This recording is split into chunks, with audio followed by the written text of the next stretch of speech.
I see you. Thank you for joining in. I don't know what all this is, but it's doing something, and we're gonna make it do what it do. Um, man, look, we're gonna pivot. That's what we do. First of all, thank you very much for joining me today and pivoting on today's episode. I did have to push it back 2 days because I was on a filming set, and these conversations are not a conversation that we do pre-recorded, right? We do them live, we do it raw, and we get in there and do it the way God tells us to, right? So that is what we're doing.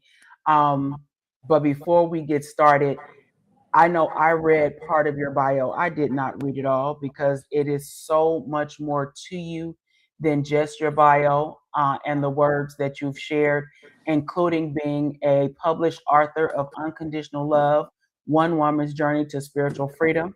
You have your Lifetime Achievement Award recipient for 2024, the 2025 Psychotherapist of the Year with Down for the Underground Media, and a host of many, many more. And we're going to talk about that because you out here shaking things up and shaking lives up and showing up and showing out. But I need Exactly. to know. I need to. Oh, I'm loving that background. I Um, had to. I had to put it in there. yes, but I need to know, how do you introduce yourself to the world every morning? How do I introduce myself to the world? Before I put my feet on the ground, I love how Dr. Carrie Bryant made this statement, being a disruptor. So Okay. before my feet touches the ground, I always tell the enemy, I'm about to disrupt this mental health industry. I don't care how you come at me. I'm going to be very unapologetic because we have been dealing with spiritual diabetes for too long, as Yes. well as physical diabetes. And it all stems from not taking care of ourselves emotionally, mentally, physically, as well as spiritually. Yes, absolutely. I love that. I love disrupting some things. I have definitely been disrupting those generational chains that have been passed down from generation to generation, those that have been stuck on us from society, and that was one reason why I reached out and requested for you to join me on this episode for a few different reasons. For one, because you are an awesome advocate in the mental health space. For two, you do a lot with changing the trajectory and family trauma, and things of that nature. But you also big on men's health as well, and I love it. Um, so one of the things I want to ask you is, what can okay, let me back up a little bit. I am one of those people that dealt with and suffer with, but a whole lot better with, seasonal depression, right? Right now, people are struggling, right? And people are making it through. Let's jump into that first, and then we're going to go into more of your story. Okay. Seasonal affective disorder is nationwide. You know, nobody is ever, um, how they say, you're not pretty much immune to it.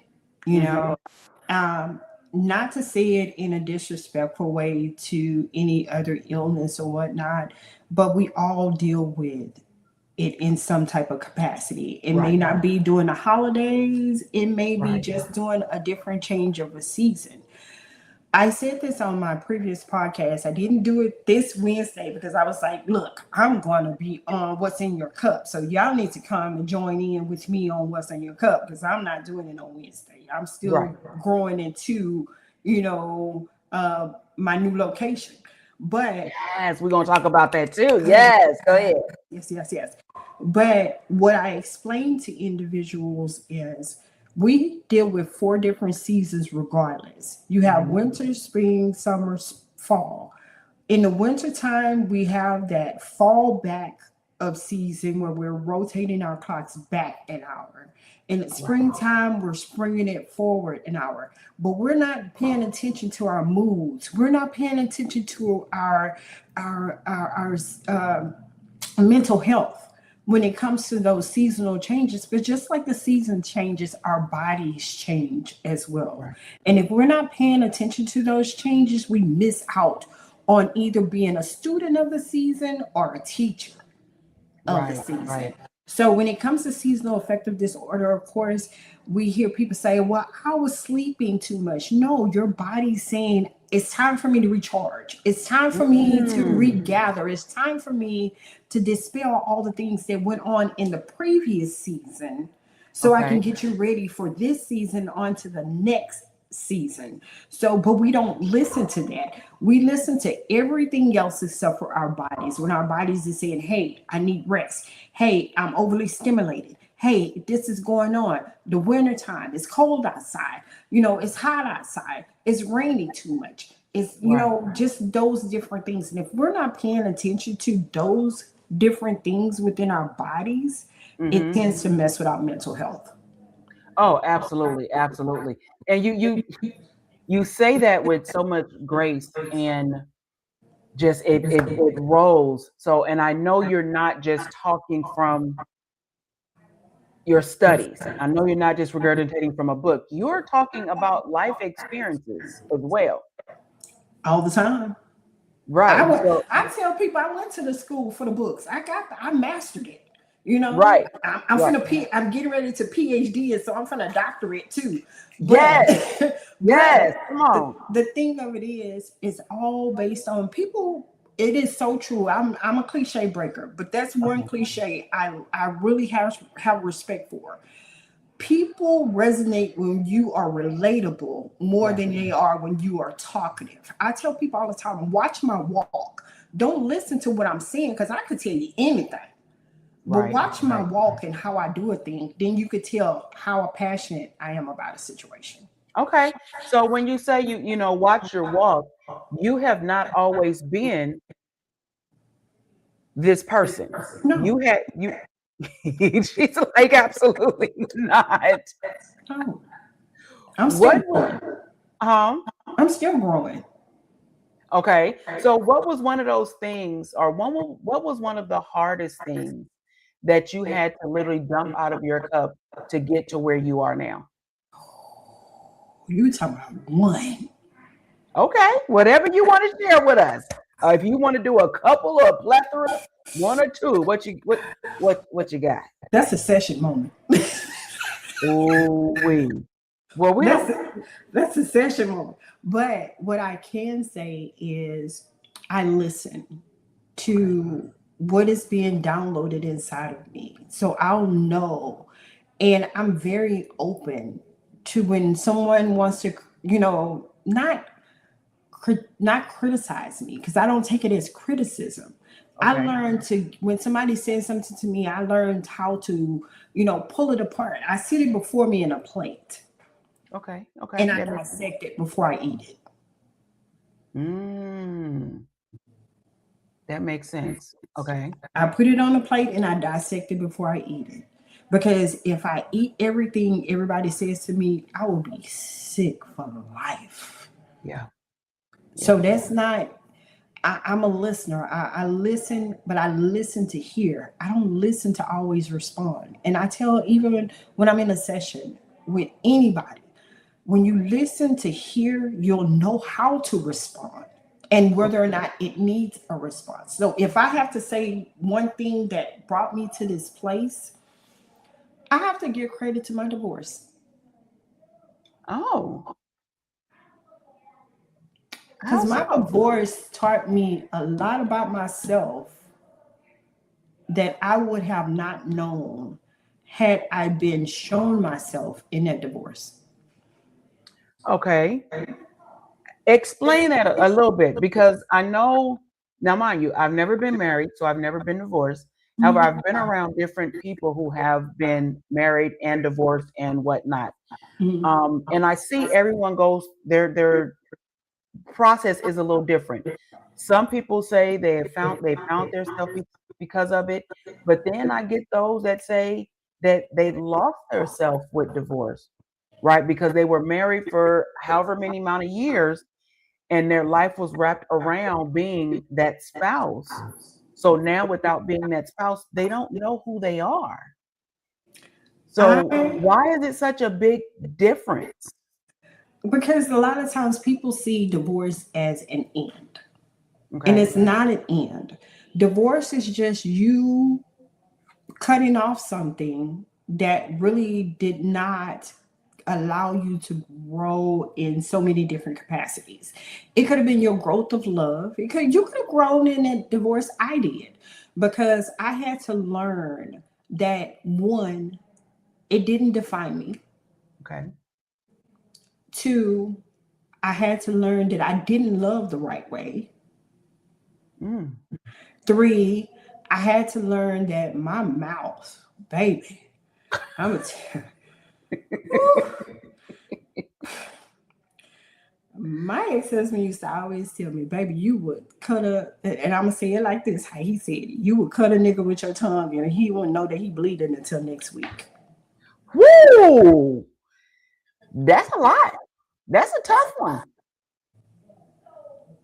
But I thought that I was saying good things. I thought that I was, but what I was is I was pre-narcissist. Pre-narcissist. Now that's a new one. Yeah, I was pre-narcissist. I'd be like, baby, you so good. You, yeah, you fine. This, that. And then turn around, he do something, I was eating him alive.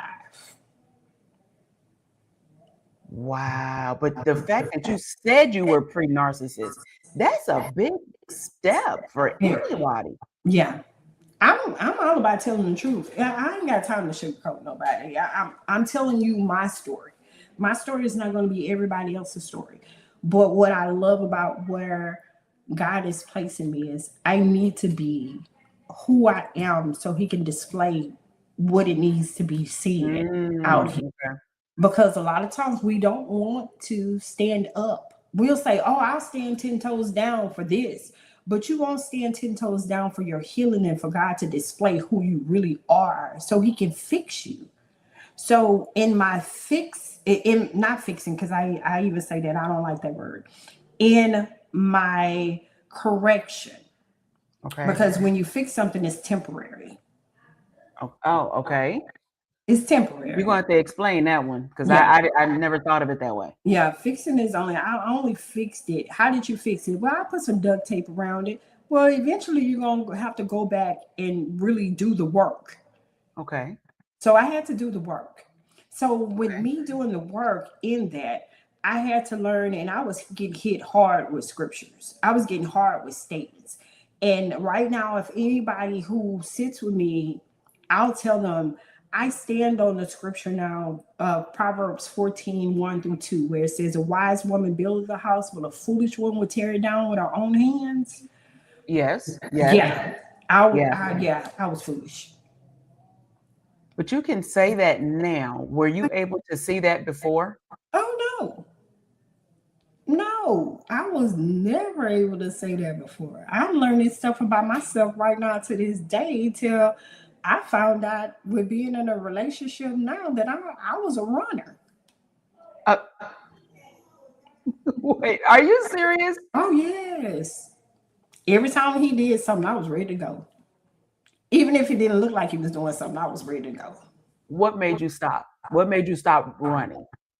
The people Or is it still a work in progress? The people is still a work in progress, but the people in my two. So I have circles.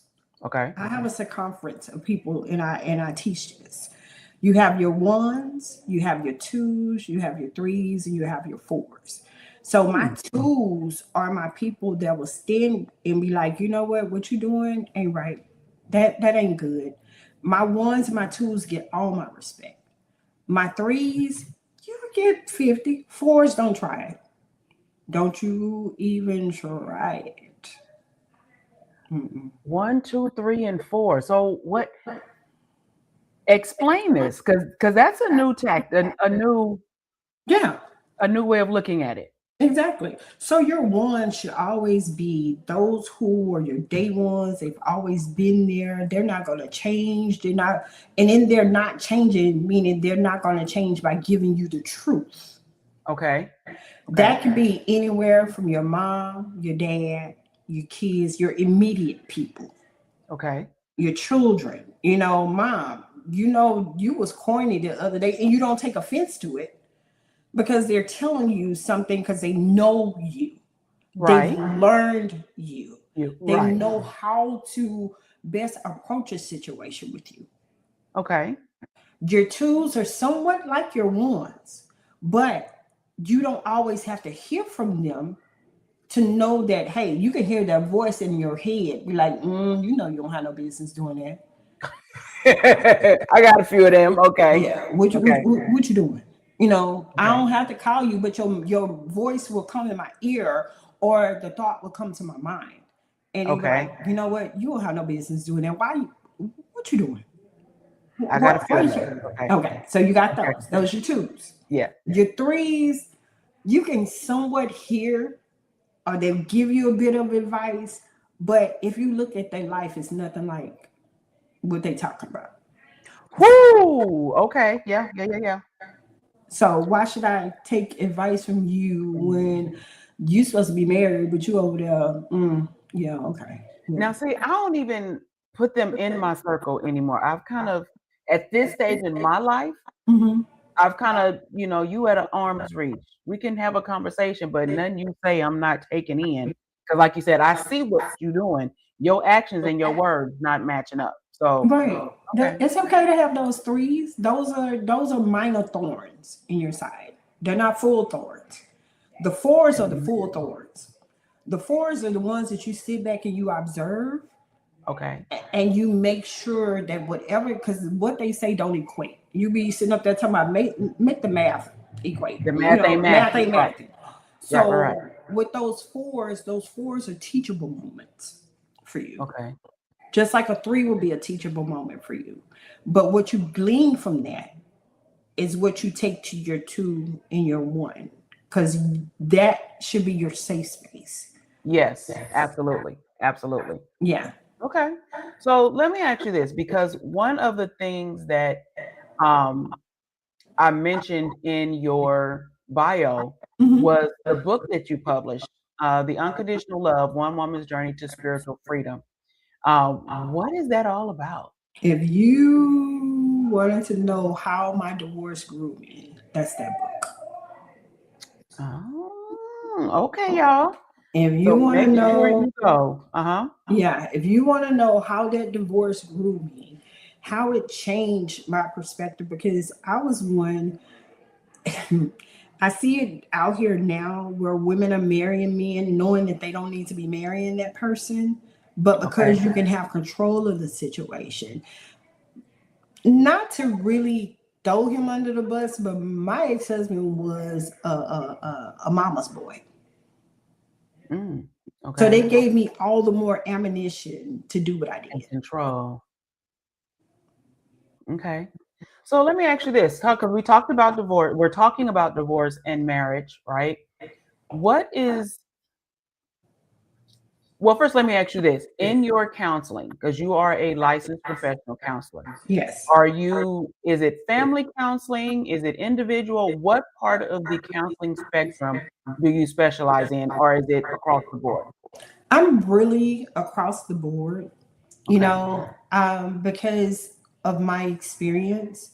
Okay. Um, and I love opening up when I meet individuals and couples or adolescents, and they look at me, and the first thing I say, can I share something with you? And they be like, yeah. I say, my kids are older than you. That part. No, no way. Yeah. How old Hmm. are you? I'm 25. My child, I got a kid. Right, and right, and right. then I see this. Okay. Hmm. You're not gonna be a mommy, but you're gonna give me the real because The you've real. already been there. Hmm. You and I told him, I said, the best thing about being a mom for me was I grew up with my children. I was a teen mom. I grew up with my children. So things that we talk about now in that openness where they can come and talk to me about things that bother them and we can have conversations. Sometimes I have to say, look, I can't be your therapist, I'm your mama. It's a conflict of interest. And they Okay. just laugh. They laugh about it, but it'd be okay. It'd be okay. It'd be okay. So let me ask you this. So, and then I'm actually come back to that statement as well. When it comes to marriage, I've had some conversations with quite a few different people, and there's this thing going around now that people are getting married for business purposes, right? Because they don't want to be alone, or they're doing it so they have someone in the house, or they're marrying because they like somebody but not necessarily loving someone. What is your take on that, or do you see these type of conversations when you're dealing with people on a daily basis? I'm going to say it like they used to say it back in the days. I shoot straight to the hip. Uh-huh. I'm going to call a spade a spade. Okay. And when I call that spade a spade, it's up to you to tell me I'm wrong. I leave that space for them to tell me, no, that ain't what it is. Okay, well, help me to understand, because I'm just here. I don't know you from, like they say, a can of paint. But I want to know what it is that brought you here, what it is that I can help you not do in this relationship building. May it be couples therapy, may it be premarital therapy, may it be divorce, all of that. I've seen it all, because again, I've experienced it, and my experience is not going to be that person's experience. But if I can offer some form of neutral conversation to it, then we're going to talk about that, and we're going to have those conversations. And sometimes and I tell them, put everything on the table for me. If it's coming from the front door to the bedroom, we're going to talk about it. Okay. And the kitchen sink and the backyard. Who cutting the grass? Who not cutting the grass? Who washing the dishes? We going to talk. We going to have real conversation. And I tell them this is a judgment-free zone. Okay. And I make this statement every time. The reason why it's judgment-free, because there's nothing on God's green earth that I have not already done before in my journey besides hard drugs. Ooh.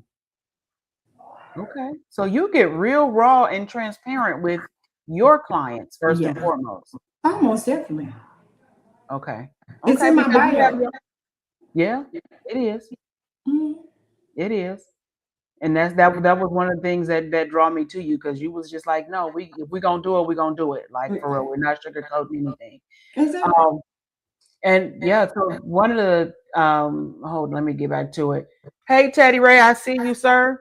One of the things he mentioned, marriage has lost its value. And for those of us that have not yet been married, I actually kind of feel that way, right? Mm-hmm. But then I see those that are having lasting marriages, right? Where they've been married 15, 20, 30 years. And I would ask them, what is the secret to success, right? What are you doing now that these new marriages aren't doing, right? Because they're getting married for the wrong reasons or things of that nature.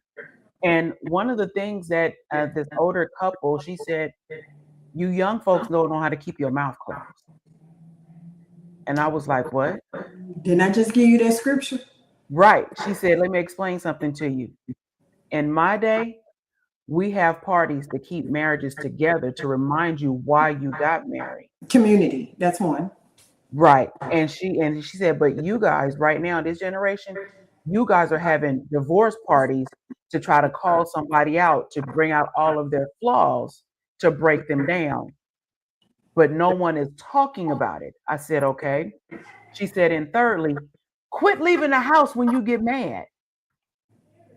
I said, okay, but I ain't married yet. She said, well, hold that in your spirit. When you get mad, when you get married, you don't leave the house when you get mad. You go to another room until y'all talk it out. Oh, okay. So I took that information and I went and talked to some other people in my generation. It was like, yeah, I get mad. I leave the house for 2 or 3 days. Why? Let me give you a twist on that. The same behavior we do in relationships is the same behavior we do in business. Yes. And when I get mad with you, I ain't talking to you about nothing. I ain't got time to talk, and I'll come back and talk to you when I'm ready to talk to you. That's in relationships Mm-hmm. across the board. Mm-hmm. When I get mad, I'm not talking to you. I'm going to go away for a couple of days. I'm going to not talk to you. I'm not going to do business. I'm not going to support your brand. I'm not going to do any. I'm not going to share your stuff because you have made me mad. Yep. I see that more often than a little bit. You're absolutely correct. That's because not just in marriages, we just don't know how to build community no more. Okay. So Marriage is it has lost its build value, just like community building has lost its value, yeah. because so many people are all about me, myself, and I when you're Mm-hmm. not community. Because I say this when I talk to individuals that work in corporate America. It's Okay. sad that we have gotten to this mindset of, I want to be a millionaire. I need you to help me get there. But Mm-hmm. then I won't help you get there because I'm already there. So I don't need you up here with me. Because I don't need you there. Yeah. And That's that's how corporate America is. They bring you yes, in, you're working to help this person be an individual that can travel the country anytime they want to. They buy houses, boats, and whatever. That's fine because you came up with the idea. But right. if it wasn't for your network and your community, you would not be You there. wouldn't be here. Yeah. And you know what? Let's bring that back around in regards to community, in regards to family community as well. Because one of the Mhm. things I started talking about was, the seasonal depression and things of that nature. We are in the thick of holiday season. And just going through my timeline over the last couple of days, people are talking about they're getting triggered thinking about the family dinners, right? That's another form of community that's no longer there. What would you tell those people, self included, that's trying to do things differently, right? Without going to the family functions because you're tired of hearing the toxic conversations, you're tired of being picked on, or whatever the case may be, or even for some, the family fights that always happen, right? Mhm. To me, that's also a community, but we also get thrown into that's your family, that's your blood. You're supposed to stick with that. You don't have nobody like family. To me, that's not necessarily the case. Some of my closest family members are those that are not blood related. Mhm.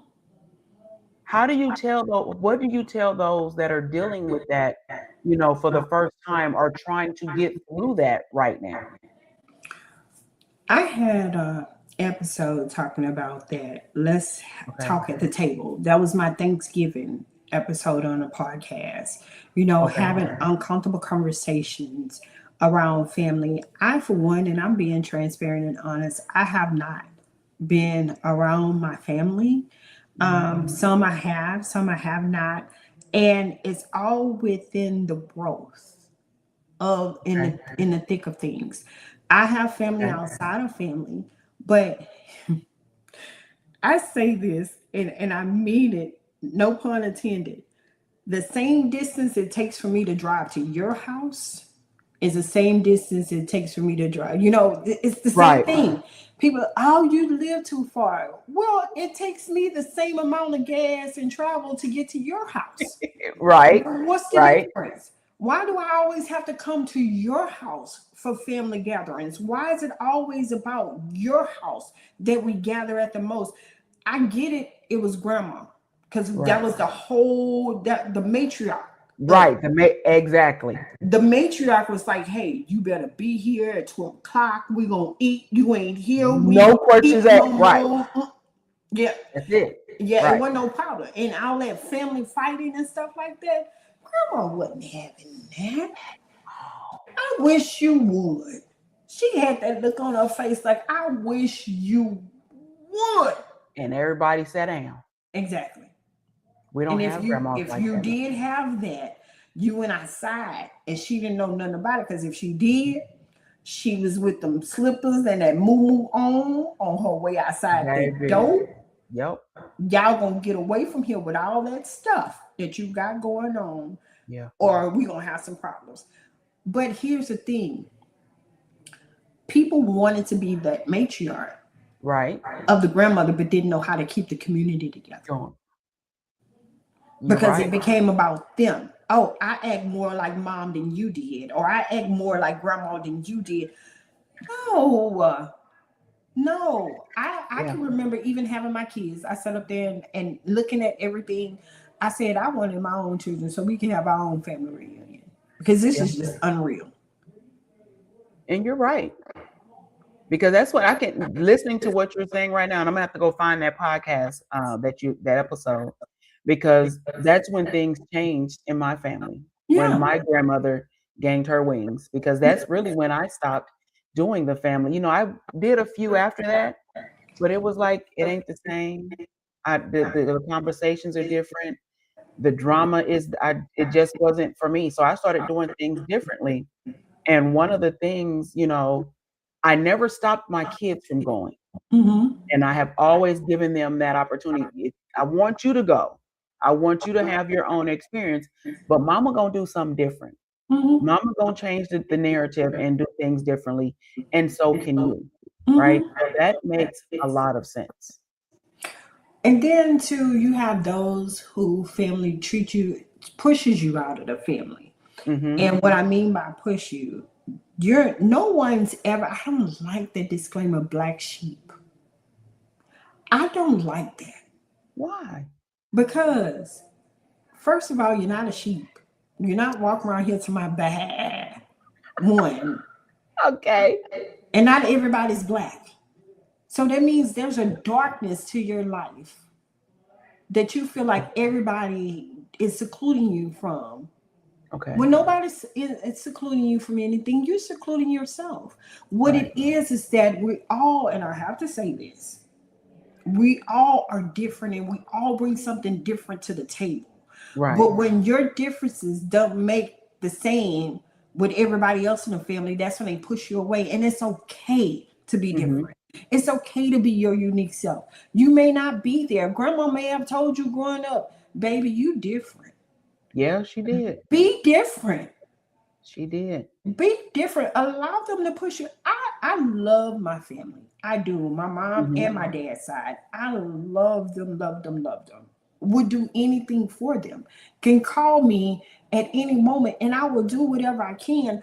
But at the end of the day, I still have to remember that I'm not a black sheep. I'm just different. And different is okay. It is okay. Different is okay. Different is what makes the world go around. I used to tell people that all the time. Because if we were all the same, we'd be one boring place. Exactly. I am the cayenne pepper. If I gotta be. A little spicy. Yeah. Okay. Because, I tell people in a minute, you don't know my mama and my daddy. Right. But they Right. do. They remember my mama and my They daddy. remember. Uh-huh. Yeah. But at the end of the day, it's amazing when you can be different. Family is good because it was created. Family was created. Family is good. Mm-hmm. But here's the thing, be your different self. Be your unique self. Right. Because when it's time for it to come together, it'll happen. I don't even like to. Let me tell you why I go to funerals when it comes to family. Okay. Because I just want to hear. I really want to hear the 2 minute thing. And if I could say something, I would. I'd just be excited to hear people say the stuff that they say that you couldn't even tell that person when they were alive. Really? Because I just be wanting to jump up and say, why you didn't say that before? I can see you doing that. I really can. I got in trouble before because this pastor sat up there and I was at a funeral service and I learned different things happen when it comes to the black and brown community when it comes to funeral service. We Right. the only one that would drag everything out. Honestly. Yes, we do. But when that pastor sat up there and said, we all gonna go this way one day, or and I sat up there and I said it out loud and I said, no, I won't. Are you serious? I got in trouble. I was married at the time. say, you just embarrassed me. I say, no, he embarrassed us. I ain't got to go through them. Who said that I want to be, y'all to sit up here and have somebody lying over me? I ain't been to this church. That pastor don't know nothing about me. He don't know my life like that. So I told my kids, I said, look, y'all didn't know me when my mom gave birth to me. Y'all go have dinner. Just take the insurance money, go have dinner, set me on fire, burn me, cremate me, and just let me be. Because I don't eat bugs, so I don't want no bugs eating me. So that's the whole thing. That's the silly side of me.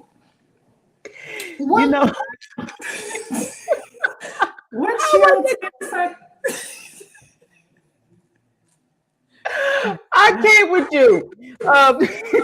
Daddy Ray say black sheep or outcast still the same. Okay, I can take that. I gotta beg to differ. You okay? I'm a we're gonna be different. Okay. I'm a disruptor.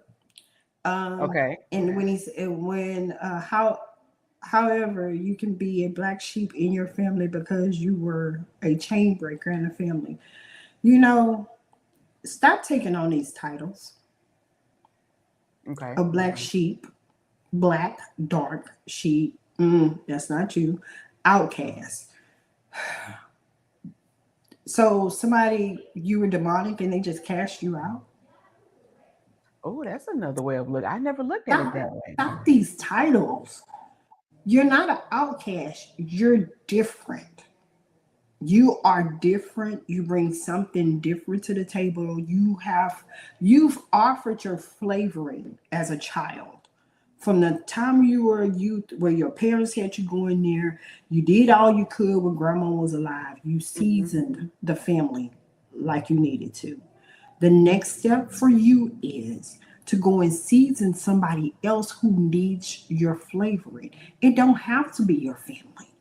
You're not black sheep and you're not an outcast. Nobody's casting you out. Now, if there's an exorcism that went on in your family, they had to cast you out, let me know. Then that's something different. That's something different. So what Monica said, being a disruptor is what you are. Exactly. Being a chain breaker. Okay. I have to. I disrupted some things. I have.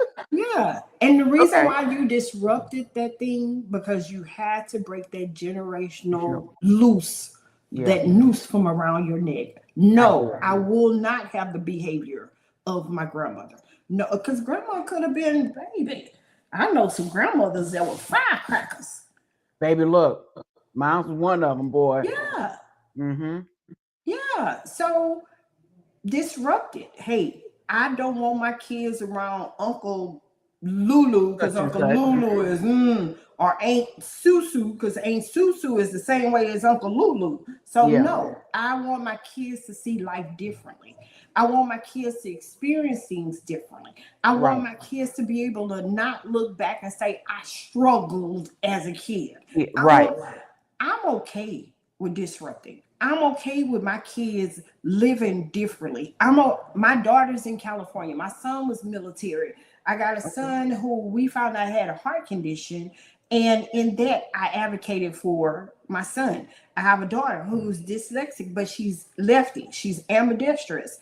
I poured into my kids because I didn't want generational patterns to follow them to where they can continue to do the same thing. So yeah, I'm a disruptor. I'm not an outcast. I'm not a black sheep. I'm none of that because that's all negative. I'm nothing negative. I'm all positive. Oh, I like that. Okay, that is definitely a different perception and a different outtake and look on it. And I love that. And thinking of changing perceptions, you out here shaking things up in these streets. I got to. You shaking things. You have a few different events that are coming up, and I will, after the show, I will come back and actually post your flyers with different information. But tell us about some of the events that you have going on, and if they're just local to where you are, or if it's something that's available as virtual as well. Okay, so everybody knows, if you follow me on social media, I've been talking about groups. I'm going to be conducting different forms of group now that I have my new location in spring. Yes, congratulations. We like brick and mortars. Come on. Yes. Okay, I'm sorry. So, I was a little excited for you. I'm like, God, do it. Do it for me. Because I told him if he didn't do something, I was going to have to open up a strip club. But anyway. As long as they got a therapy session in the back, we'll be all right. But that's what it was called. It was called, Make It Drift therapy service. But anyway. Okay, go ahead. I have to laugh because there were a time where I didn't. You didn't. Okay. I didn't because I was like, man, how do I handle this? Because I really felt alone where I was, but alone with my thinking, not with. Okay. I'm not lonely because I know how to entertain myself. I would go and watch the Discovery Channel or Home Designer Channel and think I could DIY something and bust out laughing at myself. But anyway, that's a little lighter note. Hey, we're gonna have to talk about that on a later day, but go ahead. So the name of the company, everybody has already known about Why He Can't. Yeah. And Why He Can't, we're actually like Sam's with Walmart and Kirkland's, because the name brand that they have in a store. Why He Can't is our main corporation. Okay. We now have Therapeutic Escape Space, and that is our therapy side. And we also have Color Me Stigma Free, which is our nonprofit side. Mm-hmm. So this coming January, we were supposed to do a You Can't Shake Me event. But what that is going to be our Painting Your Trauma on a Canvas. That is January 24th.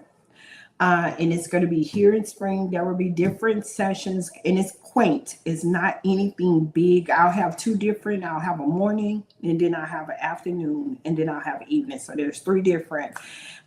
It's $25. It's going to come with every supply that you need. All you got to do is bring yourself. Okay. That's it. You just bring yourself. You're going to have the canvas. You're going to have the paints. You're going to have everything that you need. And it's all about building and bridging community. So if you can come in the morning time, if morning time fits you, then that's fine. So it's going to start at 11. That's morning. That's kind of like brunch. Brunch, right. And then the afternoon will be 2. And then the evening time will be 6. So it's all about building community and getting to know people outside of what you can normally think that is not experiencing trauma. Because we're normalizing talking about trauma and mental health. Right. Then in February, on February the 22nd, that's one day, we're doing we're back to doing the For the Love of Basketball and Mental Health. It's all about mental health, getting out there, playing the game. It's all adults. So I will have paramedics. You trying to say we need to make sure we ready, good and stretched out? I need you to stretch, pop, lock, and drop it if you got to. I need you to stretch it out. But it is a family event. It's talking about mental health awareness within the community, bridging that gap that we have, that everybody feels like mental health is a stigma. We're breaking that stigma. We're tearing it down because so often than not, we are not seeking mental health services because we're too afraid, and I'm going to say it, we're too afraid to see the reality of you've been lied to all your life. Yep, that reality check. Yeah.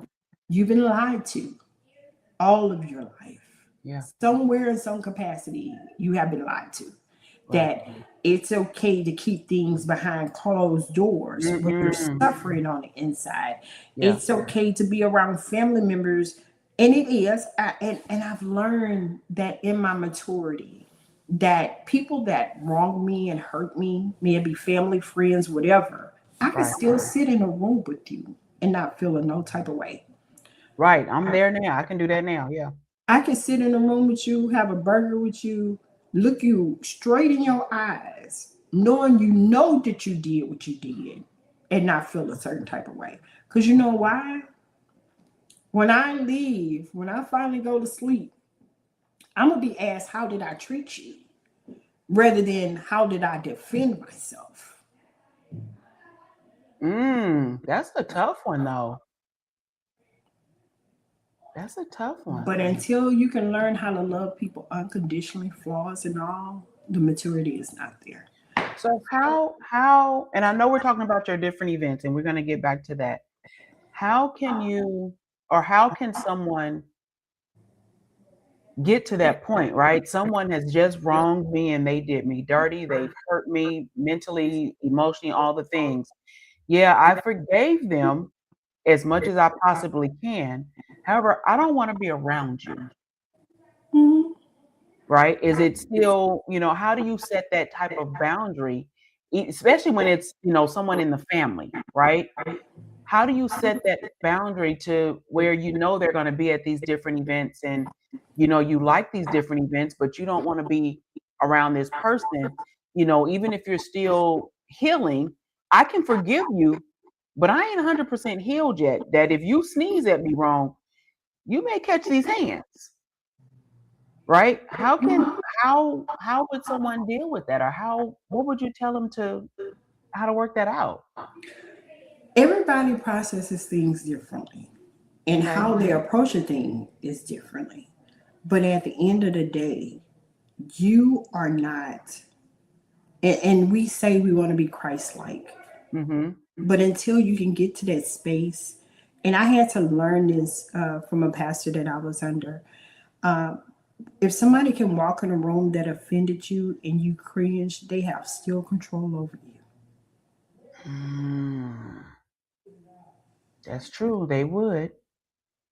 They would. Okay. So why would I want you to continue to have control of my joy, my peace? If I'm going to hold my food down because you're sitting in the same room, if I'm going to be nervous to even go by you, that's control. I can't have you control me like that. Okay. So I can't. something like that those are signs that you still need to go see a therapist. You need to go talk Yes, to you need to. somebody to work through that trauma or that whatever that moment is. Right. You do. That when you find things that are triggering you so badly, when you walk inside of a room and you see that person, they could be in a grocery store and you avoid them to go down a different aisle. They still have control of you. They still have control. That's good. That's good. Okay. But when you can sit there and say, hey, I'm not going to allow you to change my safe space for myself. I forgave you, but you know what? Even with that, me forgiving you, I can find in my peace. True enough, it takes a minute to forget. Right. That's not what I'm saying to Right. No, no, force it. no. But what I'm saying is when that trigger happens, you've given them power over you. Right. Okay. So what do? You go and find somebody, hey, I came across a cousin who used to beat me up all the time. And every time when I pass by a tree, because they used to beat me up by a tree, I get triggered. Well, let's confront that. Okay. Let's Maybe peel confront back it. the layers. Because I want you to be able to walk to a tree. And I ain't asking you to be a tree hugger, but I want you to be at peace when you Peace walk with that past tree. that Yeah. tree. Because that tree didn't do nothing to you. Right. Because even oh man, you got me. I had to ask this question. When you think about the person who has wronged you, Mm-hmm. who has done something, I'm a disruptor. It's Mm-hmm. season. You're going to feel these feelings during the season. Mm-hmm.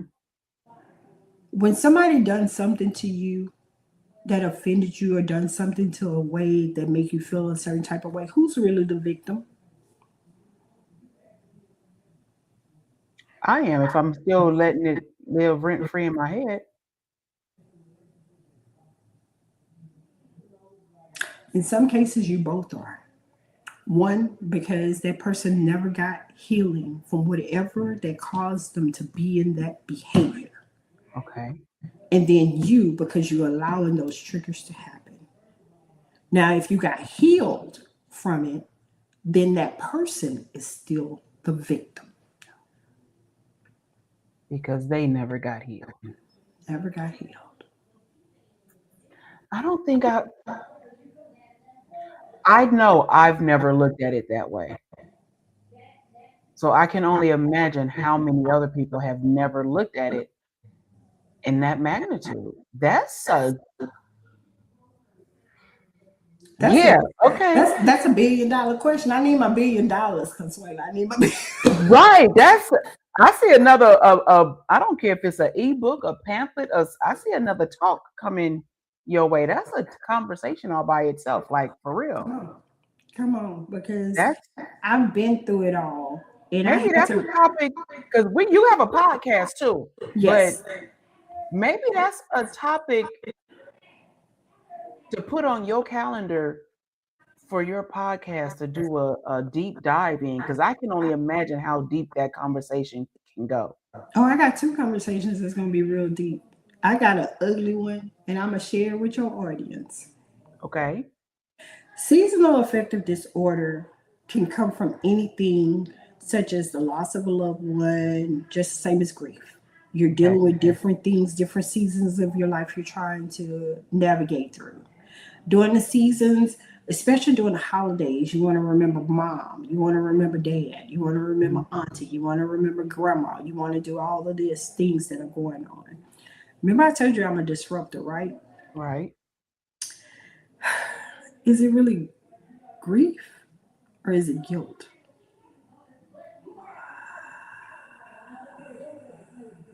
Why would it be guilt though? It's spelled the same way. Grief is grief, right? Mm-hmm. Guilt is GUI. Was it LT? Tell me spell guilt. Yeah. But both have 5 syllables. Yeah. A lot of times we see individuals when they're grieving and you're losing that loved one and you talk about it and you have joy when you talk about how grandma made you feel, grandma, mama, this, that, and the other. And then you have those who, when grandma passed or mama passed, I want to jump inside of the casket. Why you didn't do what you needed to do when she was here? Okay, so it can be both, a little bit of both or one or the other, but you have to be able to distinguish your reality. Mm-hmm. Yeah, we ain't gonna turn this into a whole session. We ain't gonna do that. Events. You want to know more about me and what I do? You can follow me on all my social media platforms. I am unapologetic. My name is Morticia Sherman. I'm very unapologetic. I've been wanting to do this since I was the age of 14. When I said my parents are going to be my first clients on my couch. But anyway, it's the truth. It is the sole truth. It is the truth. And especially my experience being I attempted suicide twice. So didn't complete it, but one when I was 14 and the other one I went through the divorce thing because I was like, ooh, I have nobody else to control. But anyway, but what we're doing is I'm bridging that gap. We have to break those generational patterns. We have to get into flipping the rugs. I tell people I'm like Jesus. I flip tables and rugs because we're going to get this healing done and we're going to get it done in the right way. And I want you to be able to walk away with a takeaway from when you're sitting in a session with me. I'm not always talking. In the beginning, I will. But after that, I'm not always talking because if I'm talking, I'm healing. Right. But if you're talking, no, you need to tell me what you're here for. So that's why Painting Your Trauma on the Canvas is January 24th, and it's going to continue. It's going to skip in February, but every third Saturday, and sometimes second and third Saturday of the month, we'll do the Painting the Trauma on the Canvas. Okay.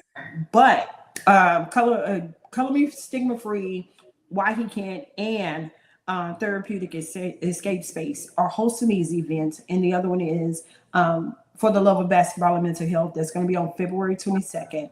I'm thinking I want to do a sock hop on the 21st. Have you seen that? When was the last time you did a sock hop? I can't even remember. Okay. So I thought about it. throwing that twist. We come out, break out, celebration, celebrating the event and whatnot. Just bringing in a party, just celebrating mental health, because that's a lot of people don't do that. People don't celebrate that. They will sit there and moan and groan about losing somebody, but you can't celebrate their life while they're here. Tell them that you love them now while they're here. Yeah, exactly. Because I get that when people say I don't want to be here. Why? Because I feel like nobody loves me. I need you to love yourself first. Okay. But more, we're definitely going to share after this. I am definitely going to come back and make sure I share all of your flyers for all of your upcoming events. If you're listening to the sound of our voices, make sure you go out and check the website whyhecan't.com and check the spelling on the screen. I love it. It's definitely spelled differently, and it caught my attention. Before we end today's session, or today's conversation, because it definitely wasn't a session, because I know your session goes down to the core. If the people did not hear or do not remember anything else that you have said, what would be one or two takeaways you want them to remember from you? One thing that I always say at the end of my podcast: when you know better, you do better, and you respond differently. Mm-hmm. When you know what is bothering you, what is triggering you, what is causing you to get offended, then you know better. And then you can respond differently. You don't have to respond negatively. Right. Secondly, stop allowing life to live you and live life. Ooh, I like that. Stop allowing life to live you and live life. Well, y'all heard it from the counselor's lips to your ears. This has definitely been a pivotal moment and a pivot show like no other. This is how we're definitely going to end our 2025. We will be back in 3 weeks for our anniversary show, y'all. So make sure you stay tuned for that flyer. Morticia, I want to thank you for joining us on this Pivot Show time. Thank you for your time with us. And again, guys, make sure you go like, follow, and share her all across social media. And if you check out our Facebook page, it will lead you to all of her other social media pages, I promise you. And then make sure you check out her website, because she got some amazing events coming up. And I need to put it out there. She is a licensed professional counselor in all 50 states. Is that correct? Not quite. I'm getting there. Almost. So, of course, she does have a brick and mortar here locally, but check out her website, because she does take insurance. She may be in your state already. Make sure you look her up. And I am big on finding a therapist and a counselor. If you can find one that look like you, by all means, right? But you need one that you can communicate with, as she say, unapologetically. Until next time, guys, thank you for joining us on this episode of What's in Your Cup Conversations, and we will see you in 2026. Until next time, have a good night. Good night.